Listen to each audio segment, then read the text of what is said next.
Hello everybody, it's Todd Gilchrist, IGN Movie Senior Editor. This is Rich with IGN Comics. And this is IGN's video review for The Dark Knight. I've seen now what it would have to become to stop men like him. The night is darkest just before the dawn. I promise you, the dawn is coming. And here we go. One of the biggest things people are curious about in terms of The Dark Knight is how it continues and maybe develops some of the ideas that were created in Batman Begins. And Christopher Nolan really does an amazing job taking the universe that he created in the first film, which is a very realistic one, and expanding that by really introducing some new characters and creating a real dynamic that I think really strengthens the combination of comic book mythology and the realism of the first film. Picking up on the idea of escalation from the first film, characters are manifested in two principal ways in The Dark Knight. The first would be the Joker on the side of evil, and he basically represents anarchy and crushing the societal order that is in Gotham. And on the other side of that would be Harvey Dent, the side of good, trying to restore order from the chaos that had been caused in Batman Begins.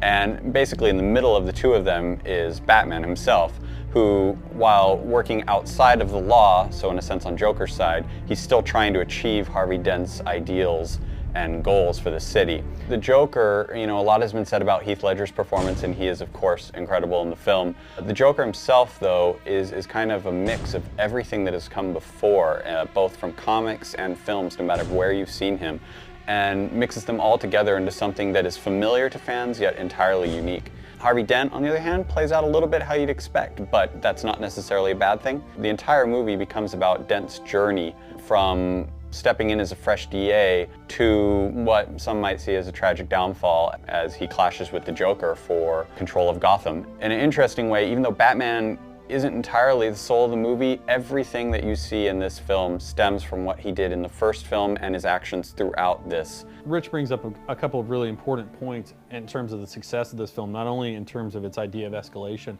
but in terms of the way in which the characters interact with one another and sort of conflict, which really transposes sort of the comic book mythology onto a real-world context. I mean, in particular, that was what I thought was maybe the greatest strength of the movie, is that you don't feel like you're sort of functioning within the rules of like what can happen in a comic book, but you really do feel like any and all of this could have happened in real life in any real normal city. Yeah, it's really interesting because while I was watching the film, I mean, through the opening acts, I was like, okay, good, this is great, but moving along. But about, I guess, halfway through, it suddenly dawned on me how much of this can apply to our world, and also just how much the characters speak to real-world situations, and specific ones can be directly applied to terrorists and the United States and its war on terror, and there's just a lot of layers to this film, and you can watch it from the simple comic book standpoint to great crime drama to something that speaks to much more. So it was really fantastic in that regard. Yeah, and moreover, the fact that it does have a real philosophy. I mean, that you create this dynamic that exists between Batman, the Joker, Harvey Dent, and even Lieutenant/Commissioner Gordon. You do really feel like there's a sense that these characters are not purely even just characters. I mean, they are representative of ideas that are far more sophisticated and complicated than anything I feel like we've seen in any comic book movie thus far. Yeah, I mean, absolutely. I mean, really, the only two that even come close, and I don't feel they even reach what Dark Knight accomplishes, are Batman Begins and Spider-Man 2. And Batman Begins feels like a warm-up to this, and then Spider-Man 2 is a much more personal journey, so it feels much smaller. Still a great film, but not as ambitious as what this does. And this film is also extremely dark and intense. As a matter of fact, quite frankly, I was a little bit surprised that it managed to get a PG-13 because not so much because there was graphic violence as just sort of the general level of menace and intensity.